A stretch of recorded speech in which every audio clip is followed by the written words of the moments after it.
여러분 안녕하세요. 오늘은 고려를 건국한 태조 왕건의 생애와 업적에 대해 알아보겠습니다. 877년 송악에서 태어나 후삼국의 혼란 속에서 고려를 세운 왕건, 그가 어떻게 나라를 세우고 한 시대를 열었는지 함께 살펴봅시다. 태조 왕건의 출생지는 오늘날의 개성, 그 당시 송악이라는 이름의 작은 마을이었습니다. 877년 1월 31일, 왕건은 송악의 호족 왕륜과 그의 부인 한씨 사이에서 태어났습니다. 왕건은 어린 시절부터 특별한 재능을 보였습니다. 그는 뛰어난 지혜와 총명함으로 일찍이 주목을 받았고 성장하면서 그의 기상은 더욱 빛을 발하게 됩니다. 왕건은 단순히 지식과 지혜만으로 주목받은 것이 아니라 뛰어난 군사적 능력을 발휘하기 시작했습니다. 그는 어린 시절부터 무예를 익히며 전사로서의 자질을 키웠습니다. 왕건은 896년 후고구려의 궁예 휘하에 들어갔습니다. 궁예는 그 당시 중부지방에서 큰 세력을 떨치던 호족 중 하나였고 왕건은 궁예의 휘하에서 점차적으로 두각을 나타내며 그의 장군으로서 활동하게 되었습니다. 후고구려는 중부지방에서 강력한 세력을 형성하고 있었습니다.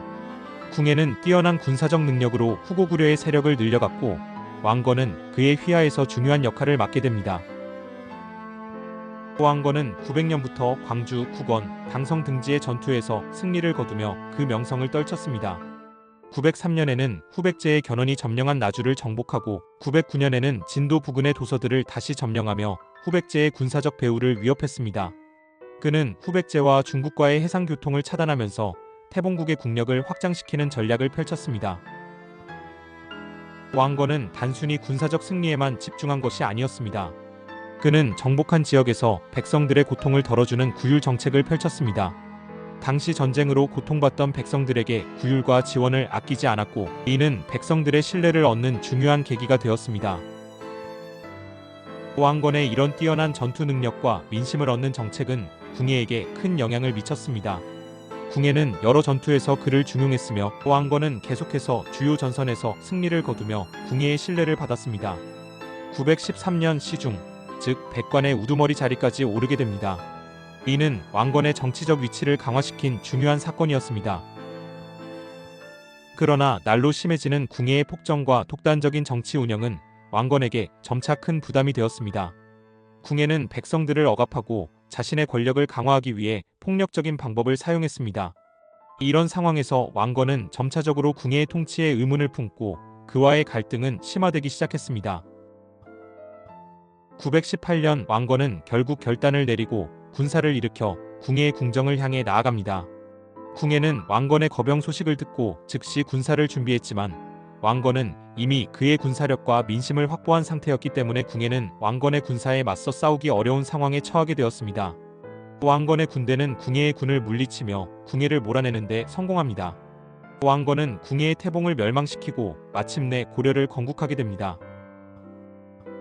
918년 왕건은 고려를 세우고 왕이 됩니다. 그는 고구려의 계승자로서 국호를 고려로 정하고 고구려의 전통을 이어가는 나라를 만들기 위한 첫 발걸음을 내딛었습니다. 왕건이 고려를 건국한 이후 그의 주요한 도전 과제는 후백제였습니다. 후백제의 견훤은 한반도의 서남부를 차지하며 세력을 확장하고 있었고 고려와 후백제는 필연적으로 충돌할 수밖에 없었습니다. 927년 견훤은 고려의 남쪽 경상도를 정복하기 위해 대군을 이끌고 출정합니다. 그는 경상도 지역의 여러 성을 차례로 점령하며 왕건에게 큰 압박을 가하기 시작했습니다. 특히 신라의 수도 경주를 향해 군을 전진시켰습니다. 견훤의 군대는 경주를 점령하고 신라의 왕경을 유린하는 등 그 세력을 빠르게 확장해 나갔습니다. 당시 신라는 절박한 상황에서 고려에 원병을 요청합니다. 이는 왕건에게 중요한 기회를 제공하게 됩니다. 왕건은 신라의 요청을 받고 군사를 일으켜 견훤의 군대를 막기 위해 출정합니다. 그러나 고려군이 도착하기 전에 경주는 함락되고 경혜왕을 비롯한 많은 신라 왕족들이 죽임을 당하게 됩니다. 이 전투는 처음에는 고려군이 유리한 상황처럼 보였지만 후백제군은 예상치 못한 역습을 가하면서 상황이 급변합니다. 927년 공산 동수 전투에서 왕건의 고려군은 후백제의 군대와 맞붙게 됩니다. 후백제의 견훤은 군사 전략에 능한 지도자로 고려군의 예상보다 훨씬 더 강력한 반격을 가해왔습니다. 신순겸의 희생으로 겨우 탈출한 왕건은 많은 군사를 잃고 후퇴하게 됩니다. 비록 공산 동수 전투에서는 대패를 당했지만 왕건은 패배를 좌절로 삼지 않았습니다. 그는 이 패배에서 얻은 교훈을 바탕으로 군을 재정비하고 다시 일어설 준비를 합니다. 930년 고창 병산 전투에서 왕건은 유금필 등 뛰어난 장수들과 함께 후백제군을 물리치며 승리를 거둡니다. 이 승리로 왕건은 후백제와의 전쟁에서 다시 주도권을 찾게 됩니다. 935년 견훤은 아들 신검의 반란으로 금산사에 유폐되었다가 3개월 뒤 탈출하여 고려에 망명하게 됩니다. 견훤의 요청을 받은 왕건은 936년 군대를 이끌고 후백제를 향해 나아갑니다. 황산 전투에서 크게 패한 신검은 결국 고려에 항복하게 되며 후백제는 공식적으로 멸망하게 됩니다. 왕건은 견훤을 상부예로 대우하며 후백제의 유민들을 고려의 일원으로 받아들였습니다. 신라의 경순왕 역시 고려에 투항하여 왕건의 지배를 인정하게 됩니다. 이로써 왕건은 후삼국을 통일하는 데 성공하게 되었고 고려는 한반도의 패권을 장악하게 됩니다. 왕건은 후백제와의 전쟁을 마친 후 이제 국가의 기틀을 다지기 위해 노력했습니다. 왕건은 수도를 송악, 즉 오늘날의 개성으로 정했습니다. 송악은 왕건의 고향이자 군사적, 정치적 기반이었던 곳으로 고구려의 유산을 계승하려는 왕건의 의지가 담긴 상징적인 장소였습니다. 왕건은 수도 송악을 중심으로 새로운 정부를 조직하고 중앙집권적 체제를 확립했습니다. 또한 호족들과의 결혼을 통해 세력 결합을 도모했습니다. 그는 지방의 강력한 호족들의 딸들과 결혼하여 정치적 동맹을 맺었고 이를 통해 중앙 권력을 강화하며 호족들의 반발을 잠재울 수 있었습니다. 이와 같은 혼인 정책은 고려의 초기 안정에 큰 역할을 했습니다. 왕건은 또한 호족의 자녀들을 유학이라는 명분으로 송도로 올려보내게 하여 일종의 볼모로 잡아들여 호족들의 반발을 막기도 했습니다. 또한 사신관 제도를 도입하여 지방 호족들의 세력을 통제하고 중앙정부의 권위를 강화했습니다. 사신관 제도는 왕이 임명한 관리가 특정 지역을 담당하고 그 지역의 호족들과 협력하여 지방의 문제를 해결하는 시스템이었습니다. 이를 통해 왕건은 중앙 집권 체제를 강화하고 지역의 분열을 막을 수 있었습니다. 군사적 안전을 강화하기 위한 정책도 중요한 과제였습니다. 왕건은 군사 조직을 정비하고 중앙군대의 규모를 확대하며 방어를 위한 시설들을 강화했습니다. 특히 여진족과의 국경 문제를 해결하기 위해 북방으로의 진출을 계획하고 고구려의 전통을 계승하려는 북진 정책을 추진했습니다. 왕건은 발해가 멸망한 후 그곳의 유민들을 고려로 받아들였습니다. 발해 유민들은 고려의 발전에 중요한 역할을 하였으며 왕건은 이들을 받아들여 국력을 확장시키는 중요한 결정을 내렸습니다. 또한 왕건은 북진 정책을 통해 고려의 국경을 확장하며 고구려의 땅을 되찾는 목표를 세웠습니다.